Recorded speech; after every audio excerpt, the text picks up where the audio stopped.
2024 can ചലച്ചിത്രമേളയിൽ ഹ്രസ്വചിത്ര വിഭാഗത്തിൽ മത്സരിക്കുന്ന മലയാള ചിത്രമാണ് കൈമിറ. സംവിധാനം ചെയ്തിരിക്കുന്നത് ഐശ്വര്യ തങ്കച്ചൻ. 2024 മേയിൽ ബംഗാൾ ഉൾക്കടലിൽ രൂപം കൊണ്ട ചുഴലിക്കാറ്റാണ് റിമാൽ. അറബി അർത്ഥം മണൽ.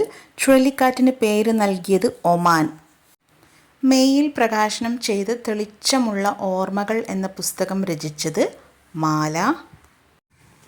പ്രപഞ്ചത്തിൻ്റെ വികാസത്തെക്കുറിച്ചും ഇരുണ്ട ഊർജവും ഇരുണ്ട ദ്രവ്യത്തെക്കുറിച്ചും പഠിക്കുന്നതിനായുള്ള യൂറോപ്യൻ സ്പേസ് ഏജൻസിയുടെ ഉപഗ്രഹ ദൂരദർശിനി യൂക്ലിഡ്.